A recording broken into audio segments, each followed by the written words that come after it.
Hello everyone, welcome to Joy Kids Online Service. Yay! Welcome buat kalian yang baru pertama kali nonton ataupun yang udah sering nonton. Dimanapun kalian berada, baik di Jakarta, Surabaya, Palangkaraya, atau di kota-kota yang lain, we are so happy to meet all of you. Nah, sebelum kita mau nyanyi bareng, main game, dan dengerin firman, biar kita lebih semangat lagi nih guys, kita mau yel sama-sama dulu ya. Yuk, kita bangkit berdiri. Sudah siap? Joy, yes, yes, yes, I'm awesome. Sekali lagi ya teman-teman. Joy, yes, yes, yes, I'm awesome. Yeay. Halo semuanya, kita berdiri sama-sama yuk. Kita mau nyanyi bareng-bareng. Let's have fun together. Tepuk tangan sama-sama yuk.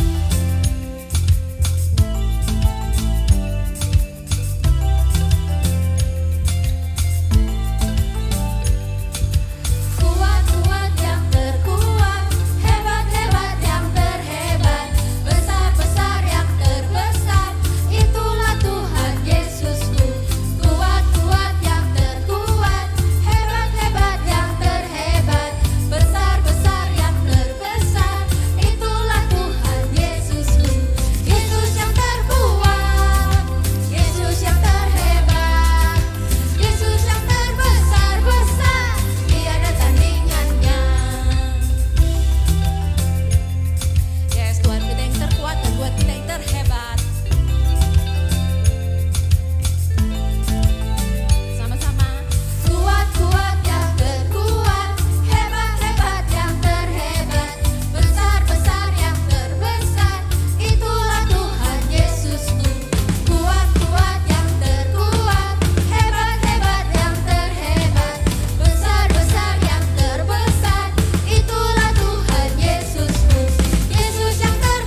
kasih Tuhan.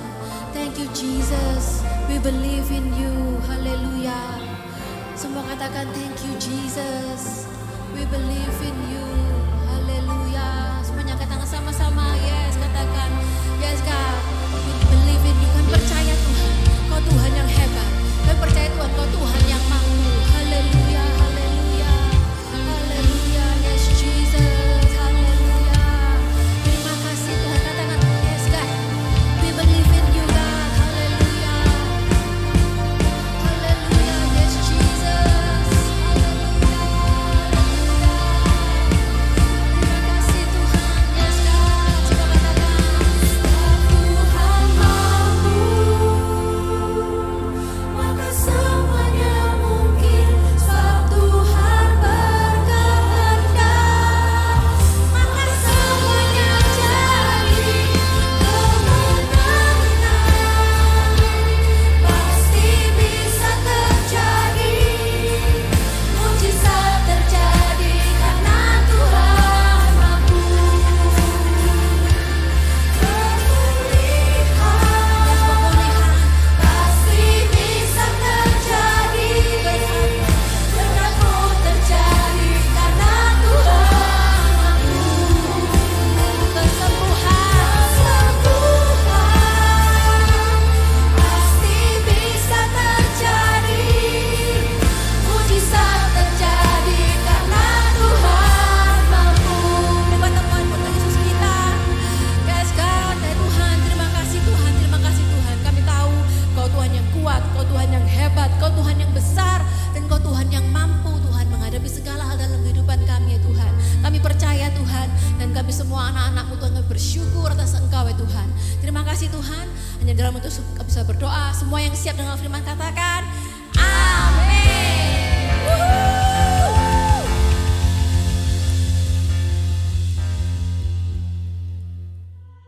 Saatnya kita games. Games kita kali ini adalah head, shoulders, knees, toes, and calves. Jadi saya akan menyebutkan anggota tubuh mana yang harus ditinjau oleh pemain. Dan jika saya menyebutkan calves, pemain harus cepet-cepetan ambil calves-nya. Langsung aja kita mulai ya. Head, shoulders, toes, shoulders, knees, head, calves. Wah, ternyata Nesya yang pemenangnya. Kalian juga bisa coba ini di rumah ya. Dadah. Hello, hai, jumpa lagi dengan Miss Feli. Nah, kita udah masuk di akhir September. Yes, the last week of September ya nggak sih? Bulan depan kita udah mulai masuk bulan yang baru. Bulan apa? Yes, Oktober. Nah, di bulan ini kita membahas tema terakhir tentang faithfulness ya. Dimana itu salah satu buah-buah roh ya nggak sih? Di tahun ini kita bahas semua tentang buah-buah roh ya kan. Dan di bulan 9 ini temanya adalah faithfulness atau dalam bahasa Indonesianya kesetiaan. Nah, sebelum kita masuk itu, Misha punya pertanyaan.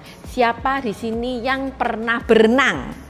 Yes. Kebanyakan kita pasti pernah berenang ya, apalagi mungkin waktu kita bayi kita nggak tahu, banyak sekali di sekarang ini bayi-bayi yang istilahnya direnangkan gitu ya, jadi kayak kepalanya dikasih pelampung gitu, di lehernya gini-gini, mereka diapungkan karena berenang itu juga adalah salah satu terapi yang sangat bagus buat semua usia ya, dari baby, anak-anak, dewasa, bahkan untuk orang tua sekalipun itu adalah terapi yang bagus.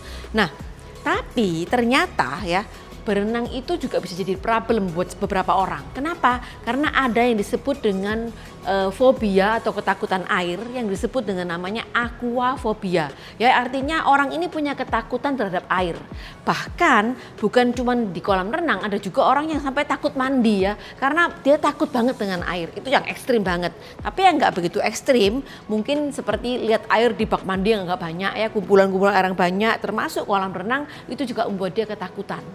Jadi ada beberapa orang, mungkin nggak banyak, yang punya ketakutan ini, aquafobia. Nah, ada macam-macam sih, ada yang ekstrim, ada yang cuma sedikit, tapi bisa berbagai macam. Nah, bayangkan kalau seandainya buat orang yang aquafobia ini dia harus terapung di atas air itu sekian lama. kalau kita aja ya yang suka air, kalau kita harus istilahnya di dalam air terus, kita pasti akan merasa bete ya.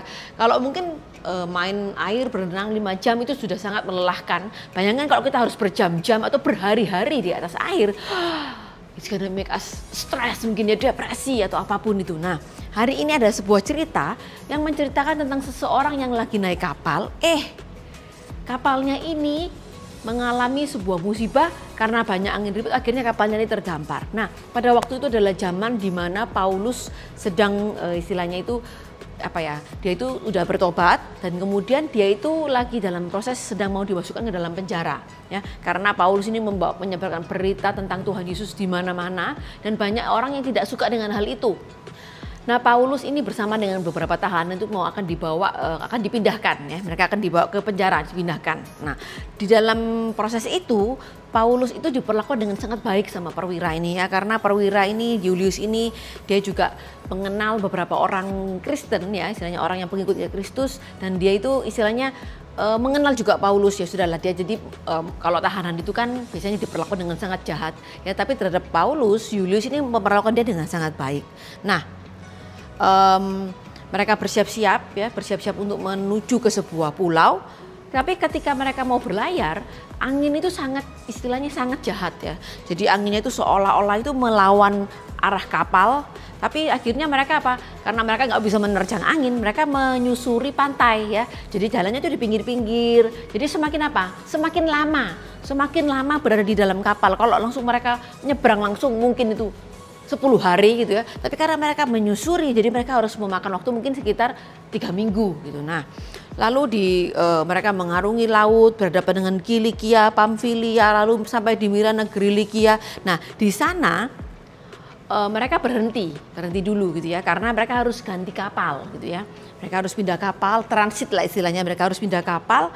Lalu dia memindahkan orang-orang itu semua ke sebuah kapal, dan kapal itu akan berlayar ke Italia gitu ya. Jadi mereka dipindah karena berlayarnya dengan sangat lambat karena arah angin yang tadi itu, akhirnya mereka itu cuman nggak bisa sampai jauh gitu ya. Lalu angin ini semakin buruk ya, semakin buruk itu artinya apa? Semakin kencang, semakin melawan kapal. Nah, akhirnya mereka berlayar sampai ke Pulau Kreta, melewati Tanjung Salmone.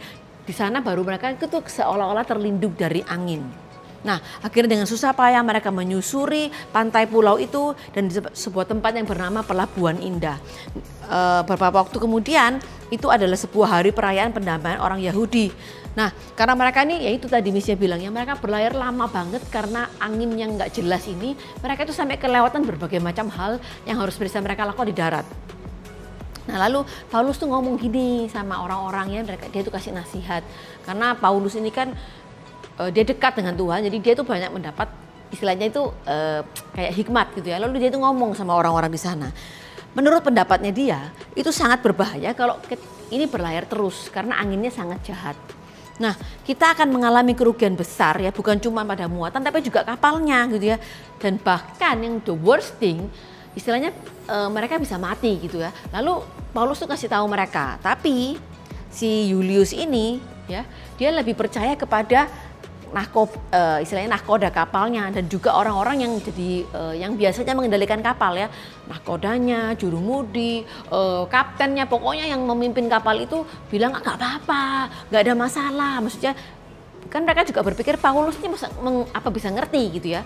Nah, akhirnya Julius percaya kepada omongannya ini orang-orang kapal itu, lalu mereka tetap berjalan ya, mereka pindah, tetap terus meneruskan perjalanan itu, dan mereka berusaha sampai di Phoenix, sampai mereka tinggal di sana selama musim dingin. Jadi bayangin orang zaman dulu tuh kalau naik kapal tuh bisa berbulan-bulan gitu ya, lama banget.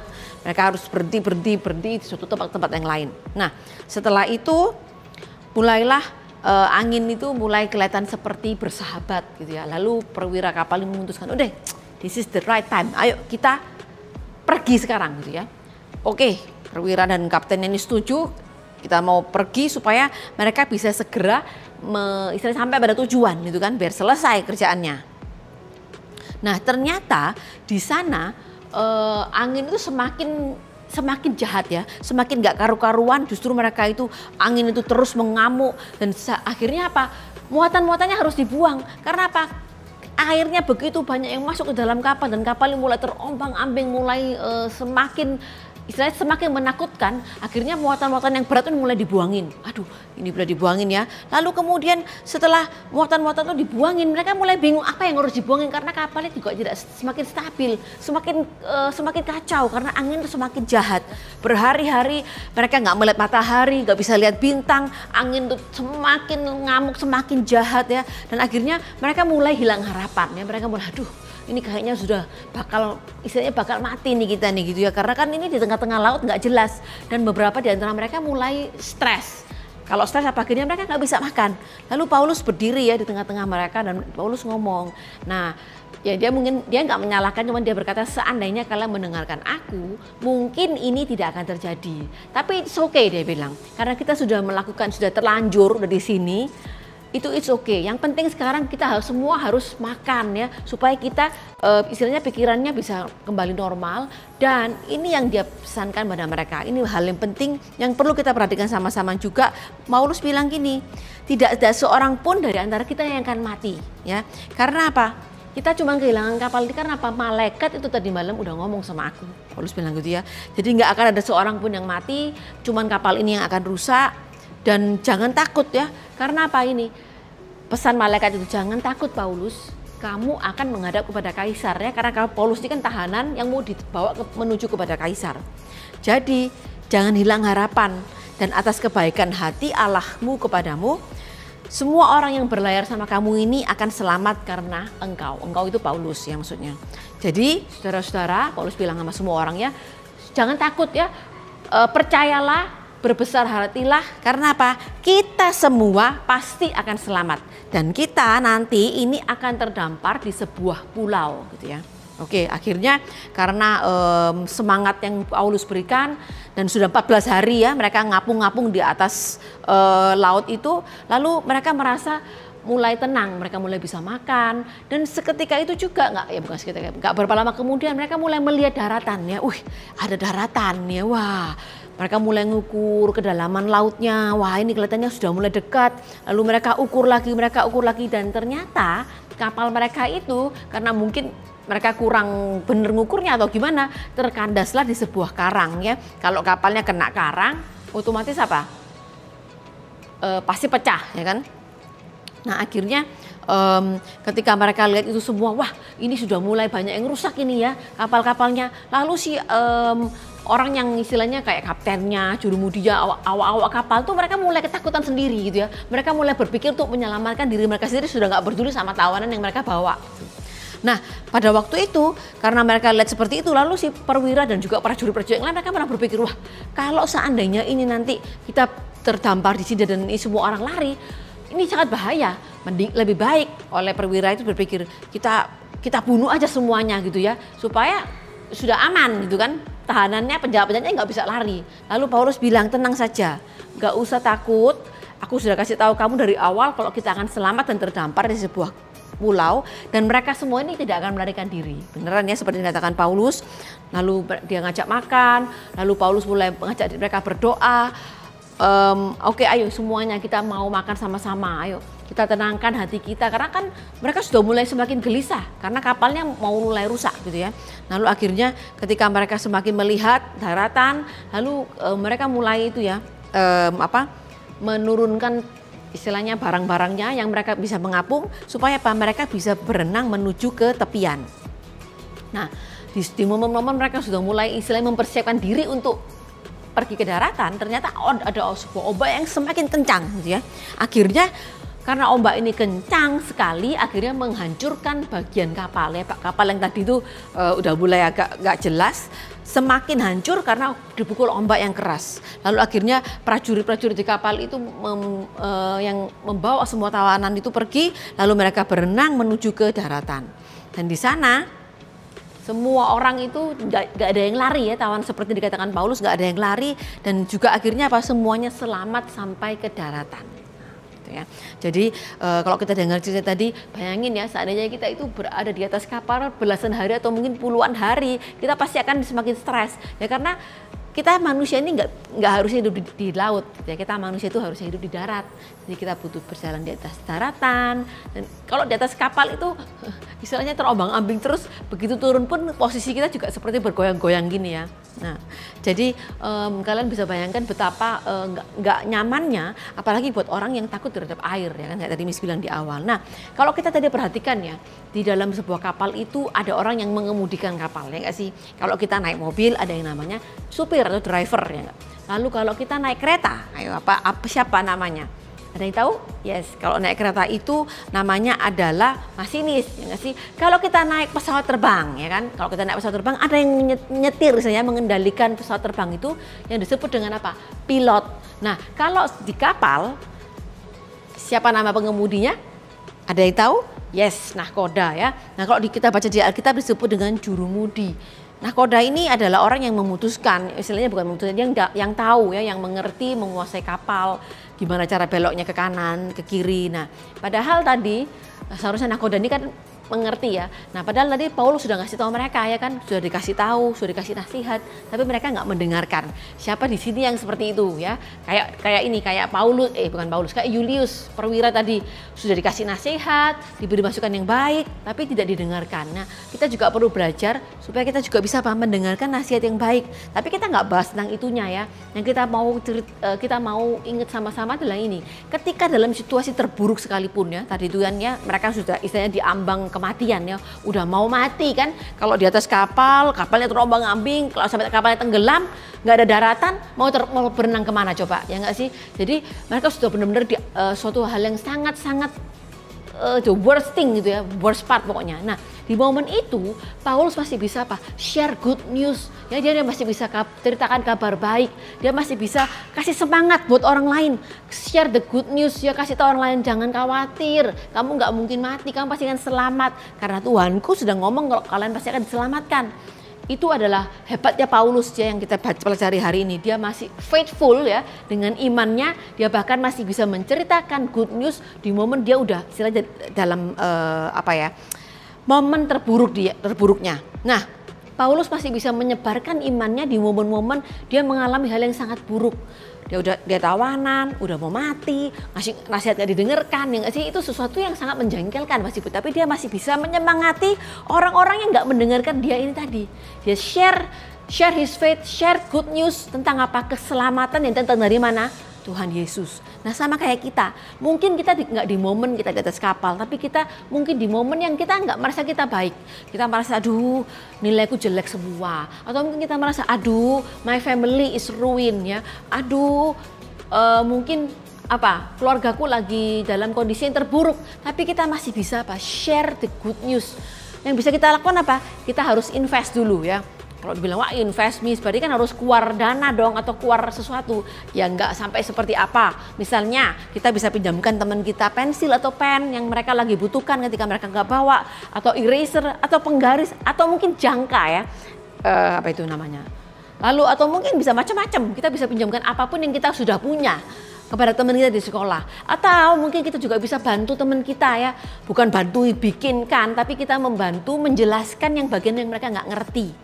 Itu juga sesuatu yang kita nggak keluar modal ya, atau yang kita nggak keluar biaya, tapi bisa juga buat kita yang mungkin punya uang lebih, kita juga bisa share our snacks, kasih snack kita kepada teman kita yang kebetulan mungkin mereka nggak bawa. Nah, bisa banyak hal yang bisa kita lakukan ya. Kebaikan itu invest atau kebaikan itu nggak sesuatu yang harus istilahnya mahal, tapi sesuatu yang bisa kita lakukan.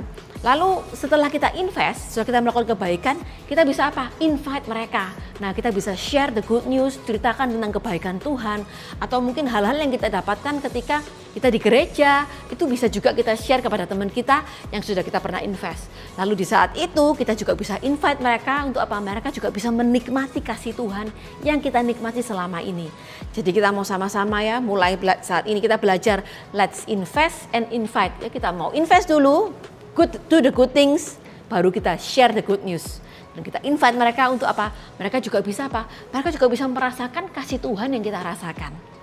Jadi kita sama-sama belajar hari ini ya, let invest and invite.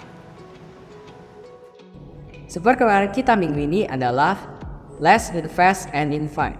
Ayat penuntun kita diambil dari Kisah Para Rasul 27 or Acts 27. Ayat hafalan kita diambil dari 1 Korintus 1 ayat 9. Allah dapat dipercaya sepenuhnya. Ialah Allah yang sudah memanggil kalian untuk menjadi satu dengan anaknya, yaitu Yesus Kristus Tuhan kita. Or 1 Corinthians 1 verse 9. God will do this, for He is faithful to do what He says, and He has invited you to partnership with His Son, Jesus Christ our Lord. Mari kita berdoa. Tuhan, terima kasih buat hari ini. Kami belajar bahwa kami akan menjadi anak yang setia dan berani mengajak atau meyakinkan orang lain untuk percaya bahwa Tuhan Yesus adalah Juru Selamat. Terima kasih Tuhan. Amin. Nah, Joy Kids kita hari ini sudah selesai. Jangan lupa like, subscribe, dan give positive comment.